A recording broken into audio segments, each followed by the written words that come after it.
Hi, this is Dr. Adrienne. Welcome to Health Bite, the podcast where we explore all things health and wellness.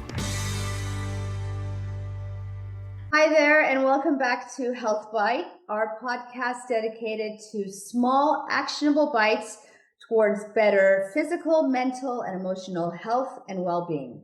I am your host, Dr. Adrienne, and I'm so happy to be back with you here today.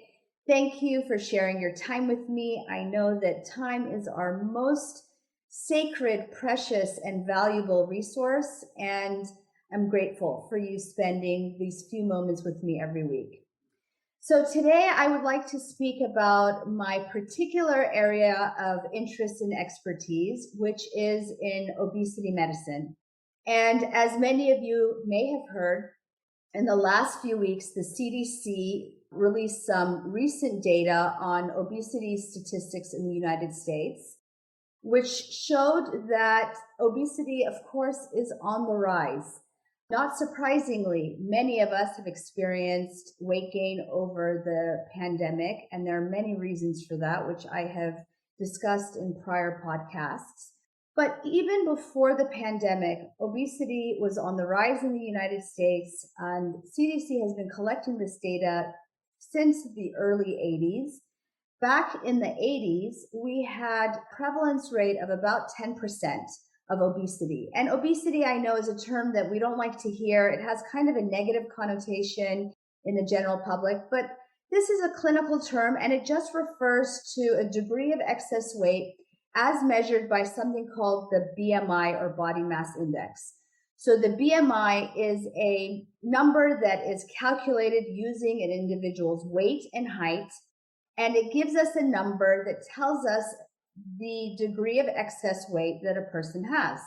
Now, the BMI is an imperfect tool because we use one standard number for all races, all genders, all age groups.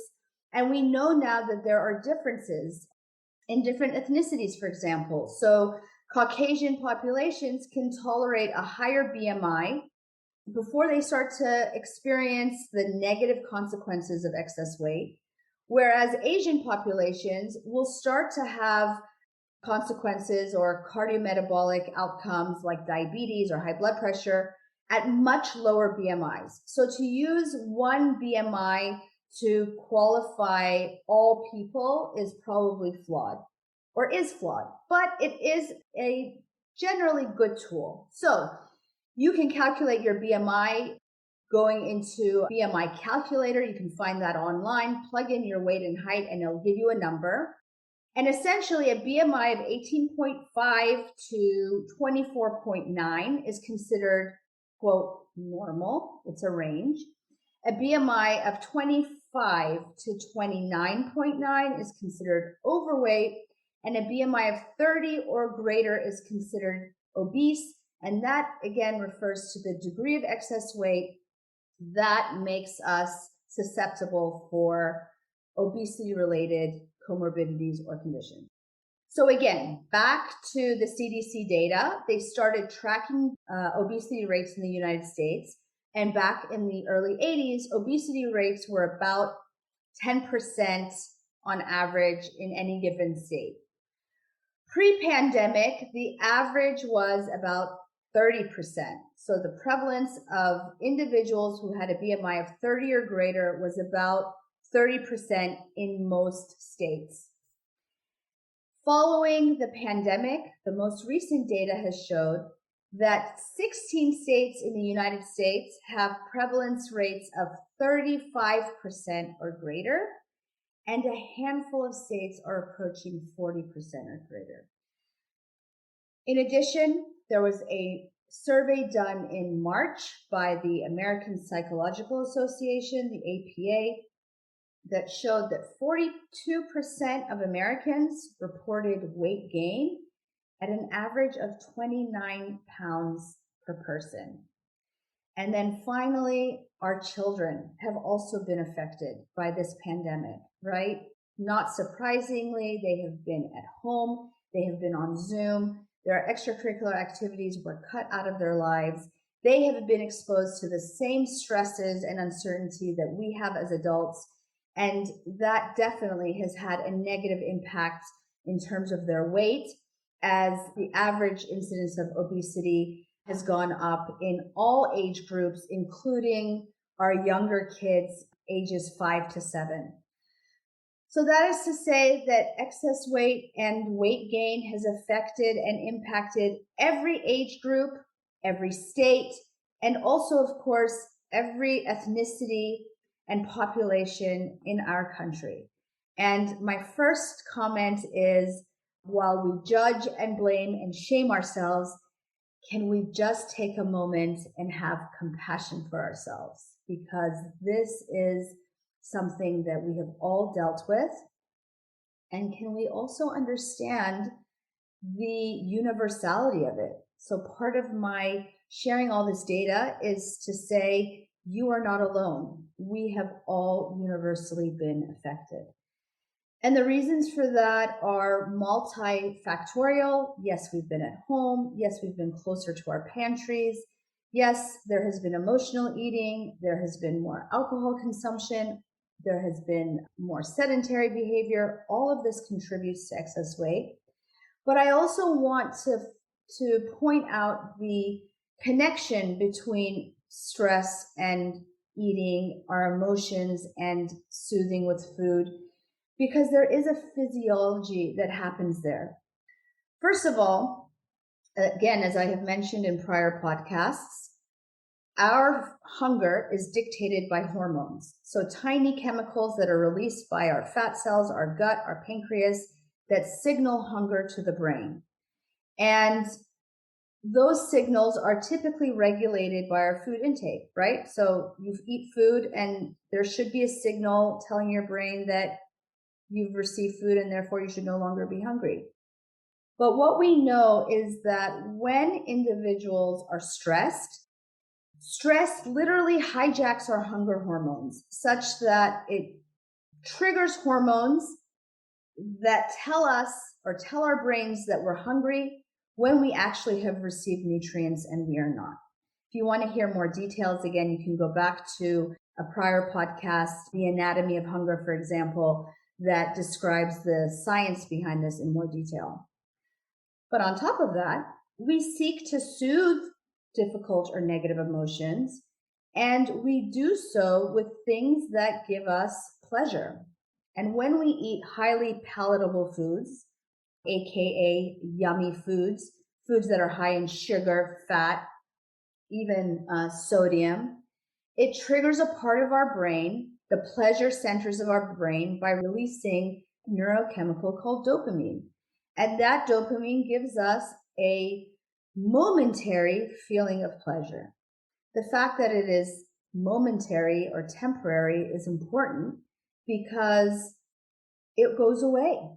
And so natural response is to want to seek out that food again in order to reproduce that feeling of pleasure, which then again is temporary and goes away.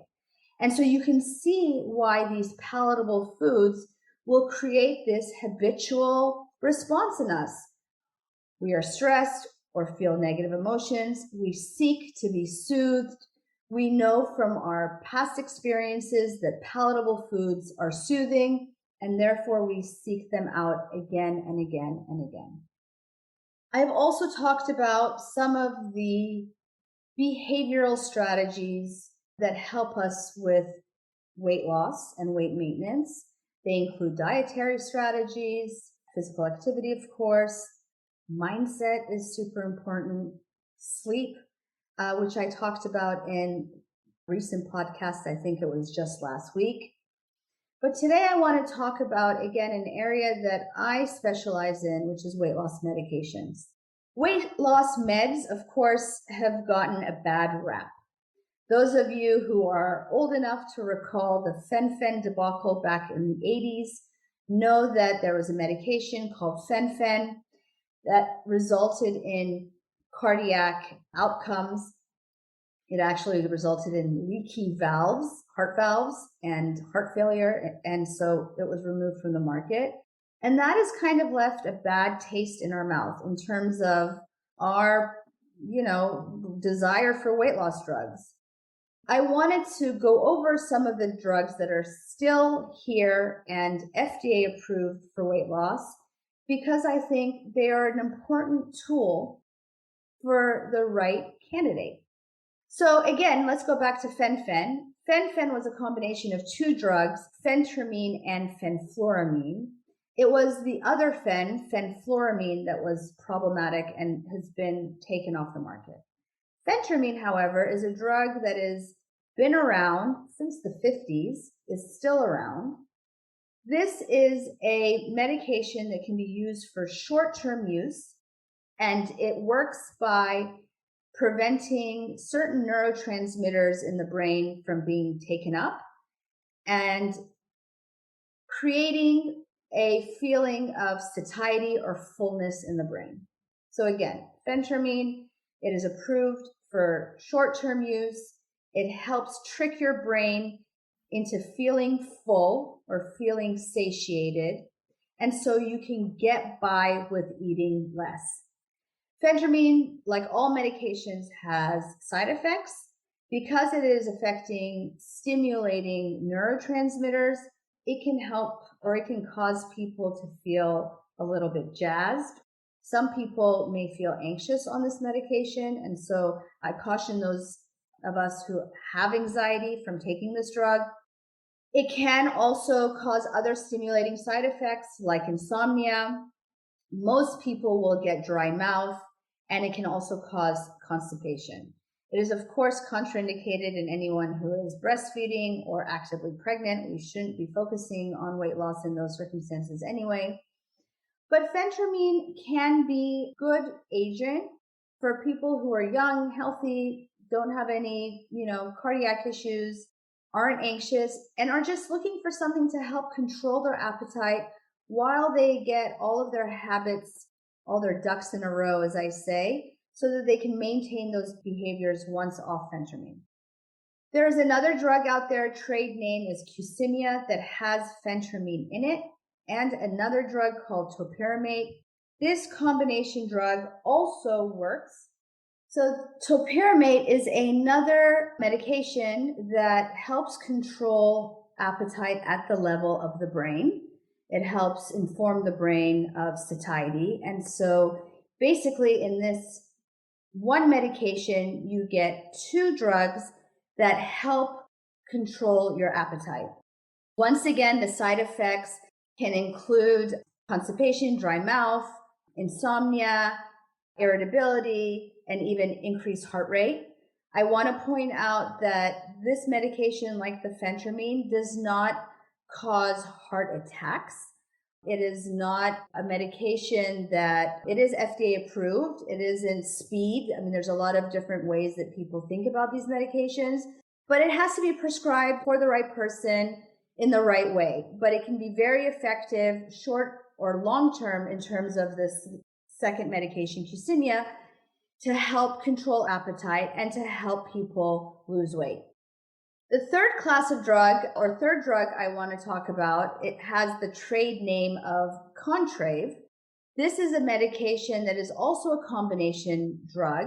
It is a combination of an antidepressant called bupropion and another drug called naltrexone.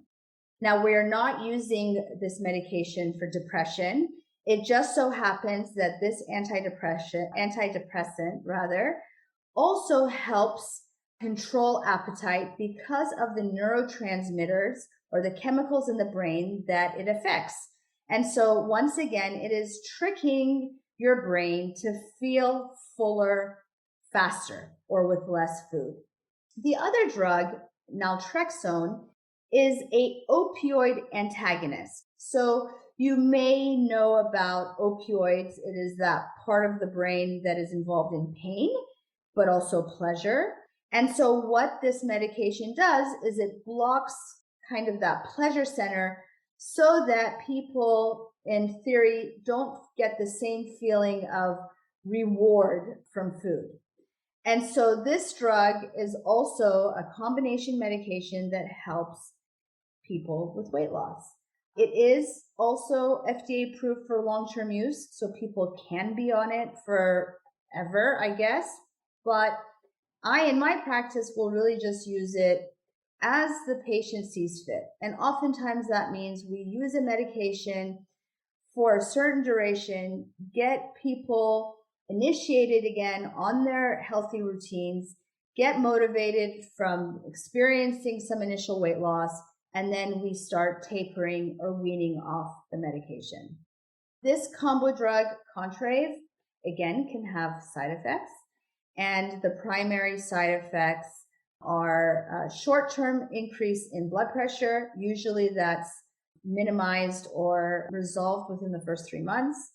It can also cause nausea, and it can also cause what my patients kind of describe, I put it in a category of head funk, because sometimes it's a headache, sometimes it's a fullness, sometimes it's just a non-descriptive sensation. And so those are the primary side effects of that drug. I wanted to end with a class of medications that's hit the news a lot in the last few months, which is the GLP-1 or glucagon-like peptide-1 analogs. So GLP is a hormone that we normally release from our intestines or our gut. GLP-1 is released from our guts when we eat food, and it does two things. Number one, it signals the brain that food has been received, and therefore it suppresses appetite. Number two, it signals to the pancreas that food has been received, and therefore it stimulates the production of insulin so that the body can manage our blood sugar. For these reasons, GLP-1 analogs have been approved both for the treatment of type 2 diabetes as well as for the treatment of obesity or excess weight.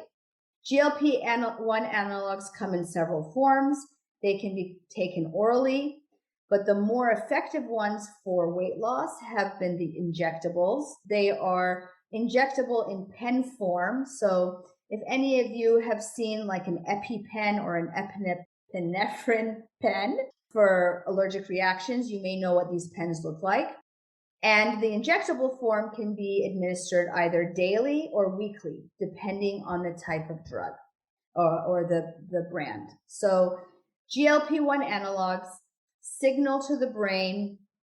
An analog just means like a mimic. So it's a mimic of a natural gut hormone, signals to the brain that you're full, and signals to the pancreas that you need insulin. And so it is approved for diabetes and for weight loss.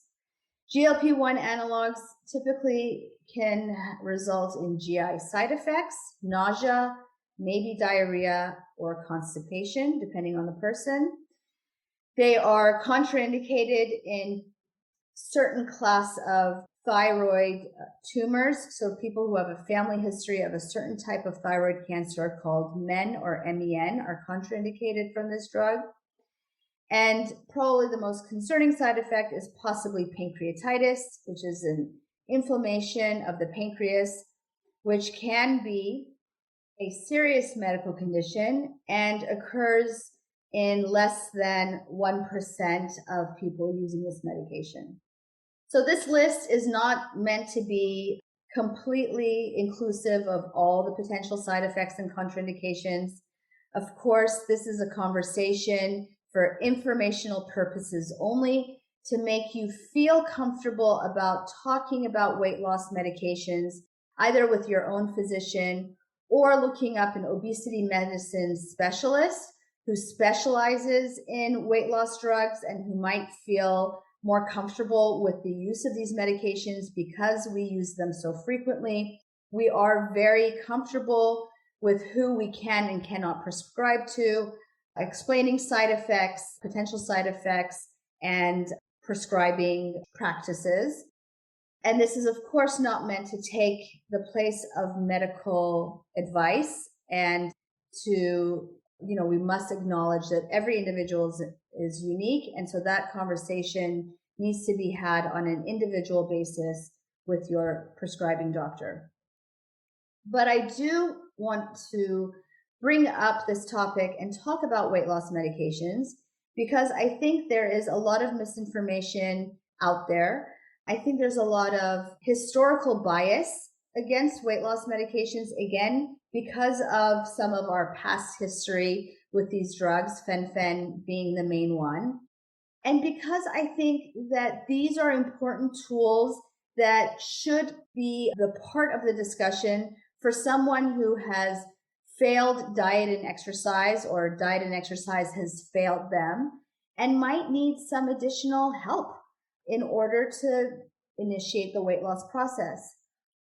We talk about obesity and excess weight often in cosmetic terms. We often only look at the cosmetic consequences, but obesity is in fact considered a disease. It is defined that way by the American Medical Association because there is a physiology behind it. We know that excess weight is not a cosmetic problem because obesity affects every single organ system from head to toe. It can affect the brain in terms of increased risk of stroke, the cardiovascular system, increasing the rate of heart attacks, hypertension, hyperlipidemia, or high cholesterol, involve the gastrointestinal system by increasing the incidence of reflux, fatty liver disease that can go on to result in cirrhosis or fibrosis of the liver. Excess weight is associated with an increased risk of our most common cancers: breast cancer, prostate cancer, colon cancer. It can, of course, result in joint issues and joint disease, skin conditions, and, of course, affect overall quality of life, including increasing the risk of depression. So this is an important disease with important medical consequences. So I want to empower you with a few take-home messages. Number one, you are not alone. Excess weight is so common in the United States and across the world for that matter. It was common before the pandemic, and many people have been affected by the pandemic in terms of increasing their weight, regardless of age group, gender, or ethnicity or background. So know that you're not alone. Number two, know that there are physicians out there that specialize in this area of medicine and that can help you with dietary changes, exercise prescriptions, sleep prescriptions, mindset and mindfulness, as well as other tools, including weight loss surgery and medications for weight loss. And so if you are curious, find a physician that is well-versed or specializes in this area so they can give you some real one-on-one guidance. And lastly, again, consult with your provider, because the information that is contained within this podcast is really for informational purposes only and not to serve, obviously, as medical advice. I hope that this has been a helpful primer on weight loss drugs and weight loss medications. And if you find this information useful, I encourage you to subscribe to our podcast, Health Bite. If you think this is information that would be of service to others, I encourage you to share this episode with your friends and family. Maybe take some notes and take it back to your doctor or your physician. Finally, if you are interested in more information on health and well-being, mind and body, physical, emotional, and spiritual, please visit me on my website, dradrienneyoudim.com, where you can sign up for my newsletter, read our blogs, and also find other offerings like my new book, Hungry for More, exploring the emotional and spiritual hungers, as well as the compendium journaling course to help you explore and identify your own hunger. And finally, you can find me on Instagram at Dr. Adrienne Youdim, where I offer daily inspo and musings for my patients and audience. Have a great week, and I'll see you again next time. Bye-bye.